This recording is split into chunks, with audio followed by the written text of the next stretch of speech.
Hi, my name is Ashley, and this is my handmade home in Winston-Salem, North Carolina.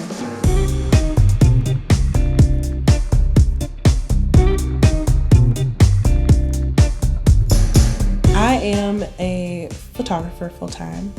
I do brand photography, product photography, and some lifestyle photography. But I've always just kind of documented my life and documented my family and just the things around me. And then I just started getting hired for small projects. And over time, it just kind of turned into its own business and its own life. So my style of photography, I just love shadows. Working in the commercial world or doing commercial photography or lifestyle photography, you blow out all the shadows. You make this veneer of life that doesn't really exist. And so my own personal work began with a series that was mostly shadow, just dark.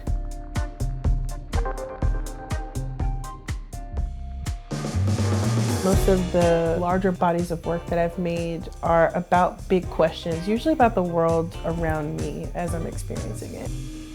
I made a series called Mark Yourself Safe because I was interested in fear around Black men specifically, like what alarms us to tell us that, you know, we're either safe or unsafe. I was also kind of playing on this idea of like this Facebook thing of telling your, mark yourself safe from like different natural disasters and stuff that are going on around the world. But when it comes to Black men, especially as we were seeing so many just police-related deaths, one seen and unseen, I was very curious about what invokes that fear. I had a really interesting dream where a bunch of Black boys were like ripping off their clothes and running away from a group home and like painting these Rorschach shapes on their backs. It's work that investigates the viewer. On Instagram, we had larger conversation about that, and people were honest about saying that like there's something deeply ingrained. Hey, mommy. This particular piece, it's a photo by me, but it's an image of these really powerful works called Papa Said Girls Don't Play with Guns by Lakia Shepherd. She's a local artist who makes these phenomenal masks. She makes really powerful work. This particular piece is by an artist named Kennedy Carter. She was the youngest person to shoot a British Vogue cover, which was Beyonce's. But she had a whole series of boys and men with horses, and she just does a really beautiful job of showcasing the dignity and beauty of Black men and Black folks. And when I see like a really great portrait, or when I talk to an artist about their practice, I'm like, I want a part of that around me, and I want it big. Most of the art in my house is really big. This is by an artist named Miriam Tribe. She was really gracious enough to allow me to commission her. I asked her for like a community of people, not any specific type of person, but I asked her for a community of people that were kind of emotive and like, I don't know, leaning into each other. And literally the first sketch she did, I was like, that's it, that's the one. So I projected it onto my wall and then painted over it, and she did a really great job of calling in what I was looking for, which is just people in community with one another.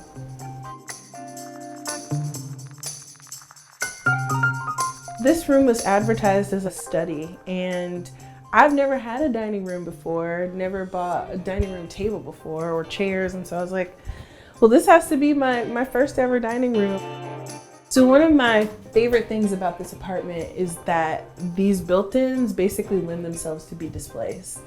And so throughout the season sometimes, or especially throughout the holidays, this built-in turns into whatever my world is like in that day. So I choose things that go in here that are central to things that are meaningful for me, objects that I've found on my travels, and of course you can see in here there's like some kind of a vibe. There's the same kind of color scheme, which is like taupe and gold and black and whatever. This is called like the Mexican Circle of Friends. It's really cool. I forgot what it symbolizes, but I'm gonna guess that it symbolizes something like community. But I went to the Harry Potter store and got Hermione's wand. I love fantasy and imagination and adventure, and it's like one of the first places, I guess, when I was younger that had all of those things. So Harry Potter store, New York City, was really cool. I don't like for things to not be seen or not be used, you know? I don't like to just have things for the sake of having things. I like them to live their life. My mom was kind of that way. She was like a lover of inanimate objects, like she would personify them. So I got these images when I was on Instagram, and I saw someone post a whole folder full of images of Black folks, like older images.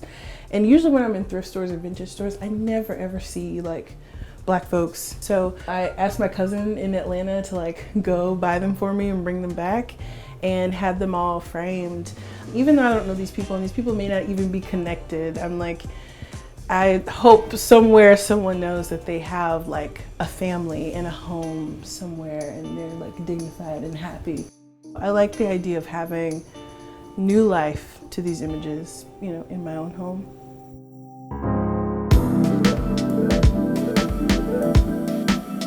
All of the walls that were here were like yellow and some interesting burnt orange or something. But I left this room because I wanted it to feel cozy. I liked how warm it made the room feel. White is definitely, you know, part of the palette and part of what's in here, but a bed is a really intimate place, both mentally and physically. And so for my mind, I'm like, what is the coziest that I can feel in this room? And I wanted to keep that warm color for that reason. In my bedroom, I have two very large images of my nieces, and it wasn't supposed to be for art. It was actually just me taking photos of them. My sister came over and was like doing their hair, and I was like, y'all come over here for a second. I just want to take a picture while like they're in the midst of getting their hair done. Growing up, your identity and like your sense of self-worth is developed based on the world that's happening around you, and it's specifically difficult for Black girls because you can see so much of what you don't have through the eyes of the world, which isn't always really made or fashioned for you. And what I have in my room are these really magnificent photos of my girls with their hair out the way that it grows. And what I wish I'd even had for my own self at that age was like for someone to look at me and regard my natural beauty the way it is and be like, damn, that's really beautiful. And that's what I want my nieces to see. They're massive. When I displayed these images in shows, it was like my very first solo show, it was so cool to watch them walk up to their own images and like see themselves so big, because they really wanted people to know like, this is me, this is me. It's just a monument to what I see in them and I hope they see in themselves. This piece was done by my best friend, Corey Beck. I really love the style that she has. It's very abstract. Like, for example, up here, she calls this like a sunflower and you can see it, but it's like intense, and like snakes and dragons and reptiles are central to her work. It's really bizarre, but in like the best way. This is my mom. When my grandma passed away, there were big totes full of photos and framed images and photo albums and everything left. And a lot of my work covers like generational passing of ideas. And some of those ideas are rooted in sometimes self-hatred, but not necessarily given to us by each other, but the circumstance of just racial inequality. And to know her as an adult is very different than who she was when she was young.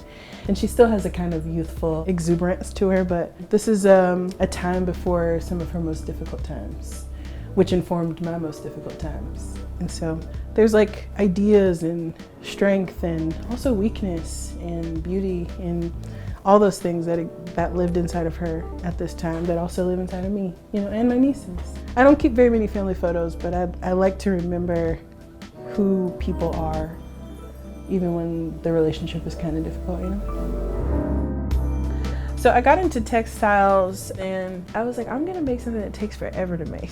And I made all of these pom-poms by hand. Over time, my fine art practice started to ask more questions about my own identity. I started to think about hair as textile and like my own hair being a central part of my identity. And so I employ some of the same techniques that I do on my hair that I do in some of my textile pieces, like crocheting or braiding or puff balls, things like that. But this was something just big and fun and textural. It's its own little beast.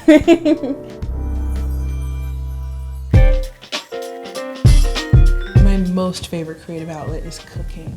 I love to cook. I love to cook. I love to cook. We are in the kitchen, and this is one of the 2 built-ins in this house. So this house was built in like the 1920s or so, but all of the original built-ins are here. They're also, of course, because this is a rental, painted over to death. But one of the things I wanted to do to make it my own was to change the hardware out. So I found someone who makes these really beautiful handles. I feel like it elevated the cabinet a little bit. And I also had just undergone this massive project to overhaul all of my dishes. Most of my stuff was thrifted, and so it matched, but it kind of didn't have a uniformity to it that I wanted. So there are still things in here that are secondhand and thrifted, which I'm really excited about, but there are also things in here that have a sort of artisanal quality to it that I like and admire, especially as someone who does a lot of food styling and a lot of like food photography. I wanted just things that felt a little bit more elevated. When my grandma passed away, she left her cast iron and nobody knew how to take care of it. And I was like, well, I don't either, but I'm gonna figure it out. So I restored my grandma's and kept it up and then started finding it and collecting it. I love cast iron hooks, and I love to work with artisans who create their own hooks. And Etsy is a really good place for like handmade cast iron artisans. I read cookbooks like books because food inspires me and recipes inspire me. So I keep all of my cookbooks in here. Every room in my house has a window, and so this little plant, which I happily named Monkey, has been living in here since it only had 3 leaves. So now it's happy. It's just like moving. Hopefully it takes over the whole place. I hope it does. I have a lot of siblings. I have 9 siblings. We're like fun together. So it's nice to see my siblings hanging out. Okay, so this is my favorite part of my house. It is my sunroom. It's where all of my photography, like food photography and product photography and all that stuff happens because we have sweeping windows. It's also like up in the trees, so I get to see all the tree drama. All the squirrels, like squirrels get into some stuff, and all the different types of birds. Also, the best part about this area is that it leads to my other favorite part of my house, which is my garden. I have 3 porches. The front is, you know, where I just kind of hang out, read, all that jazz. And then the back is where my garden is kind of expanded. My grandma, she would like, you know, take a potato, sit it in water, let it grow. And she would always say, I just like watching stuff grow. And I never understood that until I had my porch garden, and I was like, little flowers and beans, and you learn how your food grows. So we've got all kinds of things. We've got nasturtiums, which help with pests.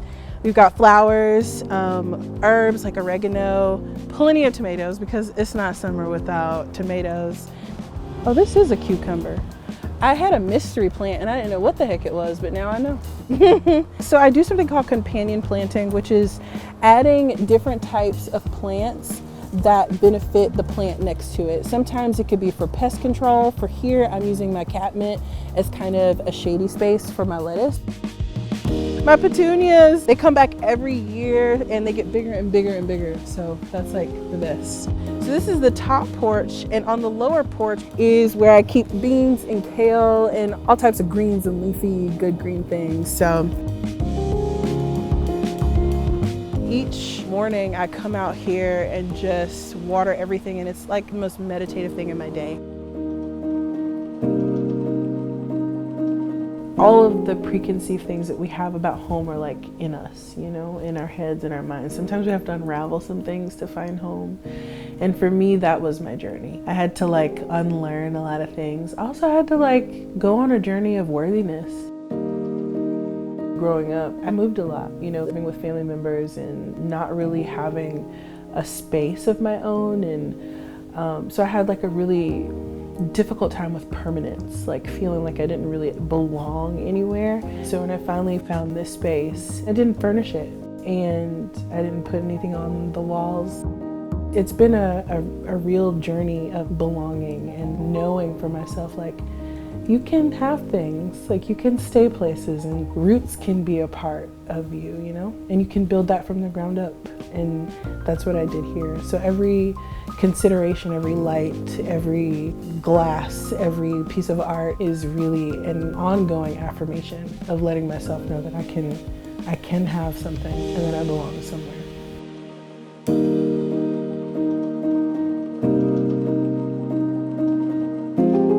If you like this video, give it a thumbs up and subscribe to Handmade for more home tours like this.